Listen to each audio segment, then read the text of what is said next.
고사성어나 속담, 격언 등을 좋아하고 자주 인용하는 분들이 계실 겁니다. 저도 그런 사람 중에 하나였습니다.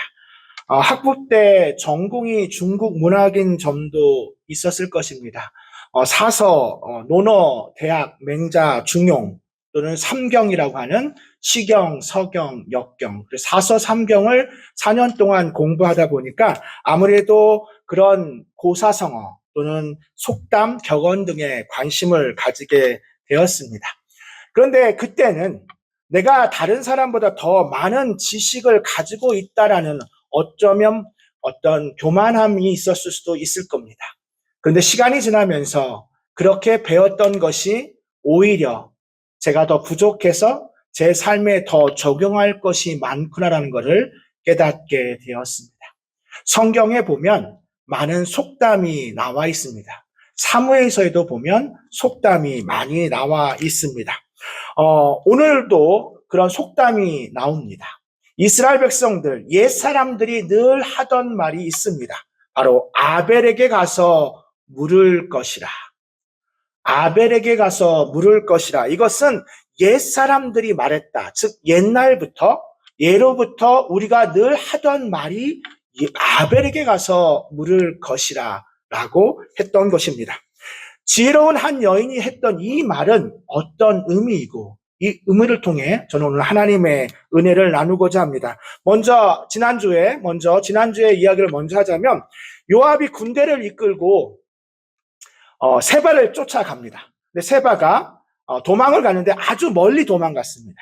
오늘 본문에 나와 있는 벳 마하가 아벨이라고 하는 이 아벨 성은 아주 한 30마일 정도 떨어져 있는 갈릴리 호수에서도 30마일 떨어져 있고 단이라고 하는 이스라엘에 보면 단은 가장 북쪽입니다. 그 북쪽에서 서쪽에 있던 성이 벳 마하가 아벨 성입니다. 세바는 그의 무리들과 함께 그 성에 숨어 있었습니다.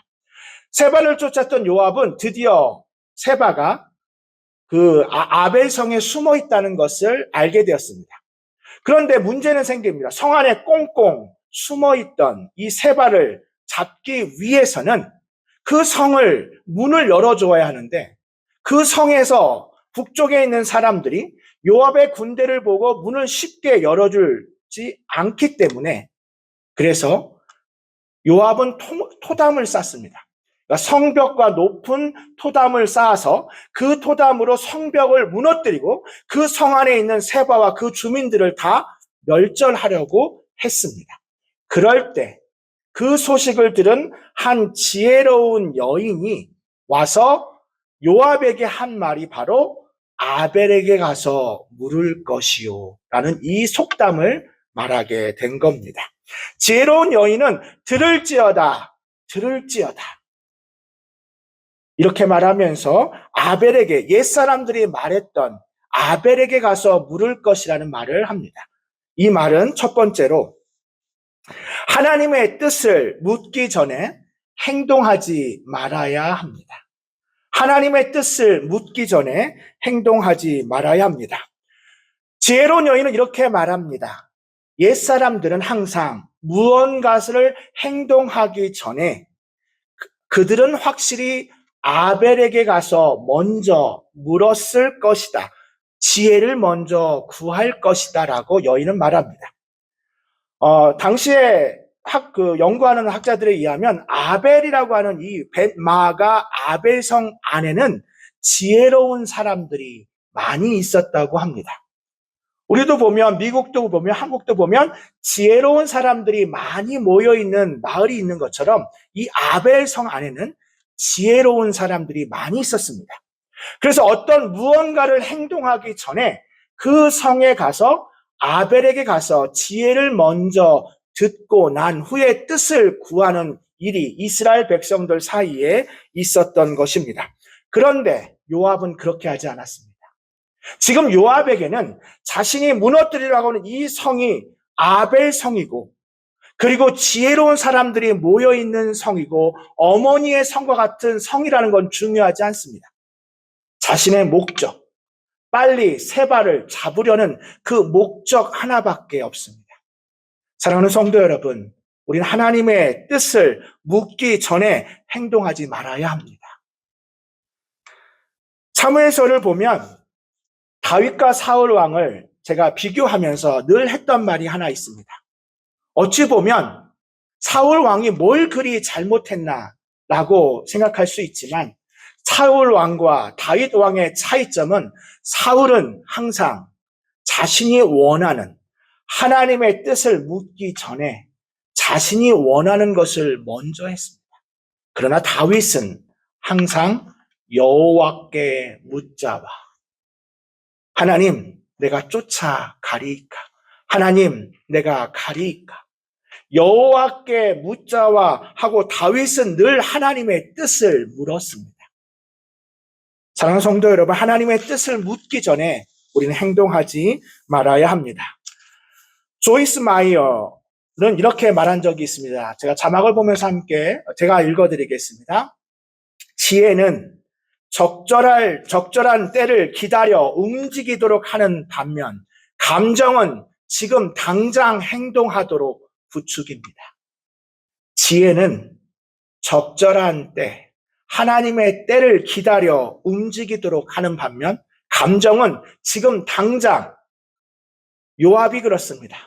지금 당장 세바를 잡기 위해서는 토담을 쌓아서 그 성과 같은 높이로 쌓아서 그 성에 침투해서 세바를 잡기 위해서 아마도 그 성에 있는 아벨 성에 있는 지혜로운 사람들도 다 죽이는 그 어리석은 일은 지금 요압이 하고 있다는 겁니다.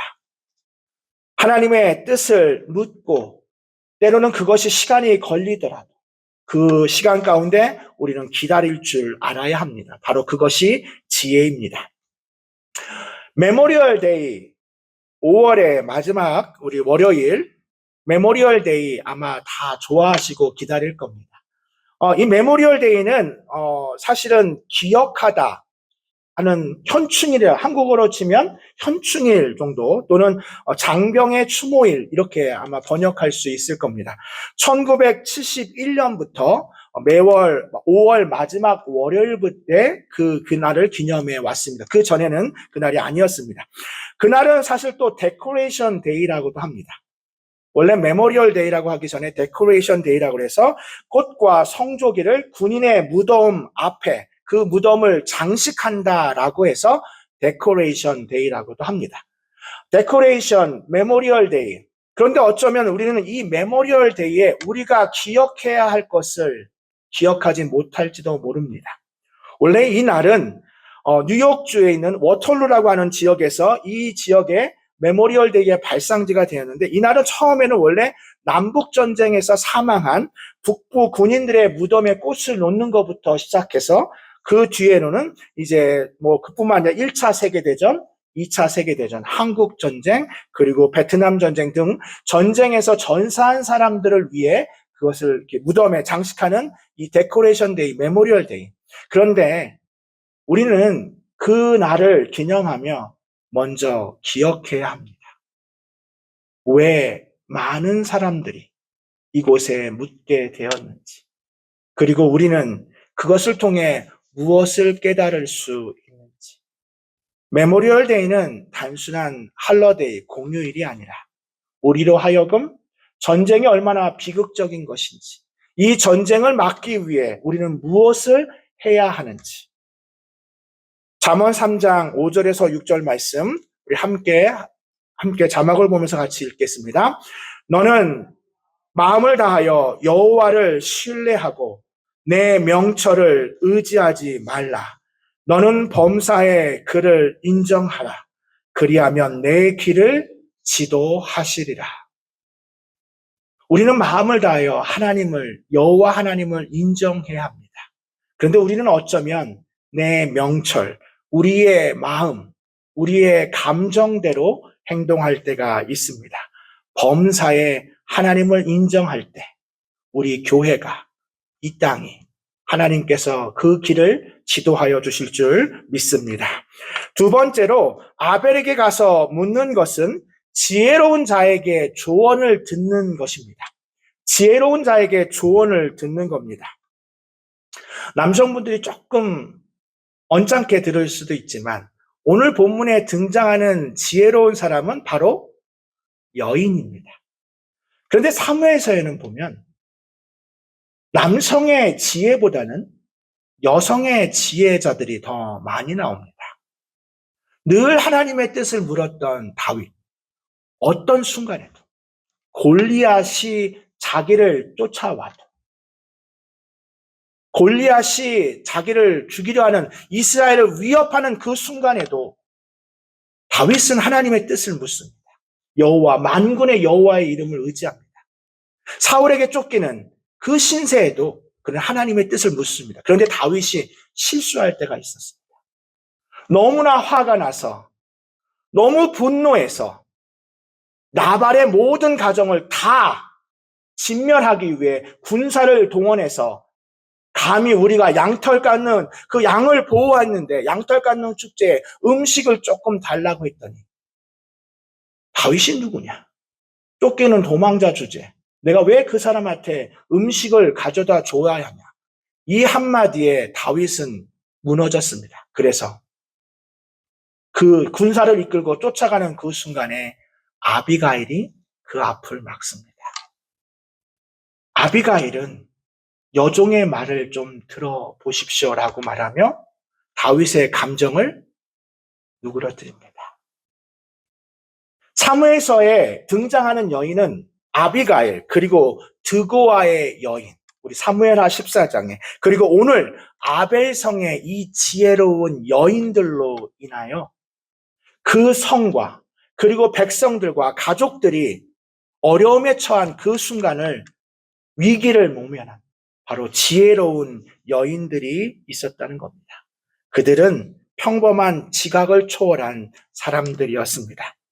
다윗이 무고한 피를 흘리지 않도록 덕을 끼친 사람. 지금 이 감정대로 하는 것이 아니라 평화로운 대안이 있음을, 이렇게 하지 않아도 평화로운 대안이 있음을 보여주는 그 여인들. 그래서 남자들은 여자 말을 잘 들어야 한다는 말이 있습니다. 물론 듣고 싶지 않겠지만 오늘 본문에 나와 있는 것처럼 지혜로운 여인들. 사실 이 지혜로운 여인, 오늘 본문에 등장하는 사람은 사실 이름도 나와 있지 않습니다. 그 여인의 이름도 나와 있지 않은 그냥 지혜로운 여인이 얼마나 지혜로운지. 요압은 군대 장관입니다. 그리고 성질이 급한 사람입니다. 한 지혜로운 여인, 그리고 아벨의 성에 있는 이름도 없는 이 여인이 설령 막는다 한들 요압이 가만히 있겠습니까? 세바를 잡으려는 그 한 가지 목적만 생각하고 있는 요압을 향해서 이 지혜로운 여인은 이 성이 아벨 성이며 이 성 안에는 옛사람들이 이르기를 아벨에게 가서 물을 것이요 라고 말했던 이 질문에 앞서 한 가지 이 여인이 알았던 것이 있습니다. 제가 읽어드리겠습니다. 신명기 20장 10절입니다. 내가 어떤 성읍으로 나아가서 치려할 때는 그 성읍에 먼저 화평을 선언하라. 그 성읍이 화평하기로 회답하고 너를 향하여 성문을 열거든 너는 그 모든 주민에게 내게 조공을 바치고 너를 섬기게 할 것이요. 이것은 모세가 가르쳐준 율법입니다. 모세는 신명기에 네가 어떤 성을 치러 갈 때 무슨 일이 있든 어떤 성이든 간에 그 성을 먼저 치기 전에 그 성에 화평을 선언하라. 그래서 그 화평을 받아들이고 화답하고 너를 향하여 성문을 열거든. 지금 요압이 하지 않은 것이 무엇입니까? 요압은 먼저 그 성읍에 가서 너희가 이 문을 열어줄 것이냐? 그렇다면 우리가 그 성을 그대로 통과하고 우리는 세바만 잡을 것이다 라고 할 것입니다. 그런데 요압은 그렇게 하지 않았습니다. 요압은 먼저 토담을 쌓았습니다. 토담을 먼저 쌓고 성을 먼저 공격하려고 했을 때 이 지혜로운 여인이 가서 이 신명기의 말씀을 통해서 성을 먼저 치려거든 화평을 먼저 전해야 하는데 어머니와 같은 이 아벨 성을 무너뜨림에 있어서 어찌 화평도 구하지 않고 먼저 토담부터 쌓으십니까? 그때서야 요압이 자신이 이 성을 가야 하는 이유를 설명합니다. 아벨에게 가서 묻는다는 것은 지혜로운 자에게 조언을 듣는 것입니다. 로마서 8장 26절 말씀 우리 자막을 보면서 함께 같이 읽겠습니다. 이와 같이 성령도 우리의 연약함을 도우시나니 우리는 마땅히 기도할 바를 알지 못하나 오직 성령이 말할 수 없는 탄식으로 우리를 위하여 친히 간구하시느니라. 아멘. 하나님, 지금 이 상황에서 내가 무엇을 해야 할지 모르겠습니다. 하나님, 나는 지금 이 어려운 위기를 어떻게 극복해야 할지도 모르겠습니다. 그럴 때 우리 하나님께서는 오늘 본문에 나와 있는 것처럼 오직 성령이 말할 수 없는 탄식으로 사도 바울이 성경에서 성령 하나님께서 말할 수 없는 탄식이라고 표현하는 하나님께서 우리를 향한 애끓는 마음을 이야기하실 때는 창자가 뒤틀린다는 표현을 씁니다. 이것이 고린도전서 그리고 로마 오늘 본문에 나와 있는 우리 주님께서 우리를 향해서 애끓는 마음, 탄식하는 마음은 창자가 뒤틀린 만큼의 그 마음을 사도 바울은 표현했습니다. 그런 하나님이 우리에게 말씀하여 주시고 말할 수 없는 탄식으로 우리를 위하여 친히 간구하신다는 이 사실을 믿음으로 고백하는 우리 모두가 되었으면 좋겠습니다. 흔들리지 않는 약속, 흔들리지 않는 소망이라는 맥스 루케도 목사님이 쓴 책에 보면 우리는 어떤 위기에 있든 우리를 이해하시는 대제사장이 있다는 사실을 기억해야 한다고 말합니다. 우리 주님께서는 우리를 이해하시기 때문에 모든 필요한 순간에 자비와 은혜를 주신다는 것입니다. 제가 한번 예전에 보여드렸던 사진이었는데요. 다시 보여드릴 필요 없는데 예수님이 어떤 모습이었을까? 라는 것을 상상해서 했던 그림이 있었습니다. 예수님은 인간의 몸을 입고 이 땅에 오셨습니다. 하나님이시지만 인간의 몸을 입고 이 땅에 오셨습니다. 그냥 이단들이 말하는 것처럼 인간의 약간 보이는 모습으로 오신 것이 아니라 진짜 인간으로 오셨습니다. 그래서 성경은 예수님이 키가 자라고 지혜가 자라고 하나님과 사람에게 더욱 사랑스러워 가시더라라고 말합니다. 예수님의 육체가 점점 자란다는 의미입니다. 근육도 생긴다는 의미입니다. 뼈도 성장한다는 의미입니다. 예수님은 청소년기에 불편함을 건너뛰셨다는 증거가 하나도 없습니다. 그냥 예수님은 30살에 갑자기 30살의 모습으로 오신 것이 아닙니다. 예수님은 육신의 몸을 입고 태어나셨고 그리고 육신의 몸으로 자라셨습니다. 예수님도 못질을 하다가 그 망치를 잘못 손을 때려서 당시에 병원도 약도 없는 그곳에 소금을 떨어뜨리는 그 고통을 참아내셨고 근육통의 아픔도 참아내셨습니다. 예수님은 목마르셨고 그리고 예수님도 고통을 느끼셨고 너무 피곤하실 땐 폭풍우가 치는 그 배 위에서도 주무셨습니다. 이것이 무엇을 의미합니까? 우리 예수님은 우리의 모든 상황을 알고 계신다는 겁니다. 저 멀리 있는 인간이 무언가를 해야만 복을 내려주는 그런 어떤 신이 아니라 그분이 직접 이 땅에 내려오셔서 우리를 구원하기 위해 모든 것을 내어주신 주님. 그러기에 우리는 이 땅을 살아가면서 우리 아버지 하나님께 무엇이든 구할 수 있습니다. 우리 주님께서는 성령 하나님께서는 우리의 연약함을 결코 동정하지 못하실 이가 아니십니다. 우리의 연약함까지 때로는 우리의 터무니없는 기도까지도 우리 하나님은 우리의 기도에 응답하시는 분인 줄 믿습니다. 세 번째로 지혜를 가지고 사람들의 마음을 움직여야 합니다. 우리는 지혜를 가지고 사람들의 마음을 움직여야 합니다. 평소에 그렇게 사람을 죽이기를 좋아했던, 전쟁을 좋아했던 요압도 드디어 임자를 만났습니다. 여인의 말을 듣자마자 변명하기 위해 쩔쩔매는 모습이 오늘 본문에 등장하는데, 사실 성경에 보면 그냥 한글 성경에는 잘 그렇게 나와 있지 않은데요. 이 히브리어 성경에 보면 지금 요압이 쩔쩔매고 있습니다. 요압이 그렇게 말하니까 요압이 20절 말씀에 보면 요압이 대답하여 이르되 결단코 그렇지 아니하다. 결단코 그렇지 아니하다. 두 번이나 말합니다. 성경에서 두 번을 말하는, 두 번을 강조하는 건 가장 중요한 의미고, 지금 요압은 이 여인 앞에서 쩔쩔매고 있는 겁니다. 결단코 그렇지 않다. 결단코 그렇지 않다라고 두 번이나 말하고 있는 겁니다. 지혜로운 여인의 말이 옳았음을 요압도 알았다는 겁니다. 그의 등에 식은땀이 나고 있습니다. 그의 폭력이, 그의 어리석음이 여인의 지혜 있는 말 앞에 무릎 꿇게 됩니다. 그래서 요압은 그때서야 나의 유일한 목적은 세바라고 하는 반역자를 잡는 것뿐이라는 이야기를 합니다. 그리고 나서 지혜로운 여인은 그렇다면 내가 우리 성읍 주민들을 설득해서 세바의 목을 당신에게 드릴 테니 우리 성읍을 공격하지 마십시오. 그리고 지혜로운 여인은 그 지혜를 가지고 그 성 안에 있는 사람들을 설득합니다.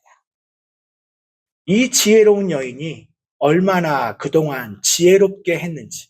왜냐하면 아무리 세바를 따르는 사람들이 적다 하도 그 당시에 다윗은 남유다 사람들을 향한 그런 어떤 북이스라엘 사람들이 우리는 다윗과 더 이상 나눌 분깃이 없다. 다윗 왕이 돼도 저 사람은 남유다만 생각하지 우리 북이스라엘은 생각하지 않는다. 아까 말씀드린 것처럼 아벨성은 북쪽, 최북쪽입니다. 북단에 있는, 단 서쪽에 있는 이 아벨성. 그렇다면 그 성의 사람들을 설득하는 것도 쉽지 않았을 겁니다. 그런데 이 지혜로운 여인은 지혜를 가지고 사람들의 마음을 움직입니다. 그래서 그 성이 전쟁을 면하게 됩니다. 역사상 많은 지도자들, 많은 대통령들이 있지만 그래도 역사 속에서 리더십의 상징으로, 그리고 어떤 비판이나 비평을 많이 받지 않는 인물이 있다면 아마 넬슨 만델라 대통령일 겁니다. 넬슨 만델라 대통령은 역사 속에 그 리더십의 상징으로도 많이 이제 남아있는 인물이기도 합니다. 그런데 넬슨 만델라 대통령이 자신의 리더십을 향해서 그 본질에 대해서 이렇게 이야기한 적이 있습니다.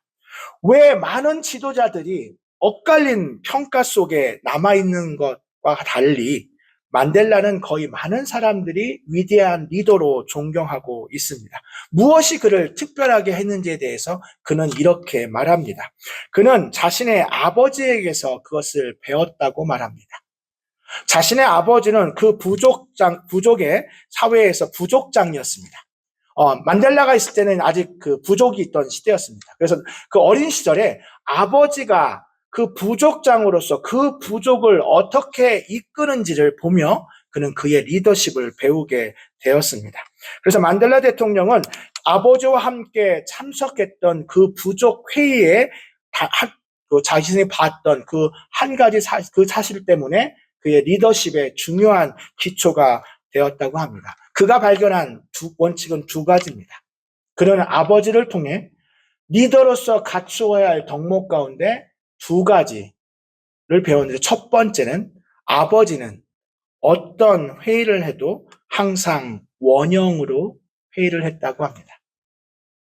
지금이야 원형 회의가 익숙하지만 당시에는 지도자는 항상 맨 앞에 있었고 서열에 따라서 위치가 정해져 있는 그런 위치에 있는데 원형으로 했다고 합니다. 이것은 참여자들 모두가 평등과 연합을 상징하는 원형으로 항상 부족회의를 했다고 합니다. 그리고 두 번째 원칙은 아버지는 부족장이지만 항상 맨 마지막에 말했다고 합니다. 아버지가 부족회의를 하면서 단 한 번도 먼저 말한 적을 본 적이 없다고 합니다. 아버지는 항상 모든 부족의 사람들이 이야기를 다 한 후에 마지막에 자기의 말을 했다고 합니다. 그러면서 만델라 대통령에게 이렇게 말했다고 합니다. 사람들은, 리더는 평생 잘 들어야 한다. 그리고 말하고 싶을 땐 항상 마지막에 말해야 한다. 지혜를 가지고 사람들을 움직이는 것, 지혜를 가지고 마음을 움직이는 것, 먼저 우리는 잘 들어야 합니다. 오늘 이 지혜로운 여인이 보여준 이 모습. 그래서 우리가 오늘 주신 이 말씀을 통해 잠언 11장 14절 말씀을 함께 자막을 보면서 같이 읽겠습니다. 지략이 없으면 백성이 망하여도 지략이 많으면 평안을 누리느니라. 기도하겠습니다. 사랑과 은혜가 많으신 하나님, 오늘 이름도 없는 지혜로운 한 여인을 통해 하나님의 성읍, 어머니의 성읍 아벨 성이 무너지는 것을 막게 되었습니다. 하나님, 우리에게도 이 지혜를 주셔서 이 지혜를 가지고 사람들을 움직이는 이 지혜로운 여인과 같은 우리 모두가 되게 하여 주시옵소서. 너희들 중 누구든 지혜가 부족하거든 꾸짖지 아니하시는 하나님께 구하라고 말씀하셨는데, 하나님, 내 감정대로, 내 생각대로, 내 경험대로가 아닌 하나님의 뜻대로 움직이는 우리 모두가 되게 하여 주시옵소서. 감사드리며 우리 구주 예수님의 이름으로 기도합니다. 아멘.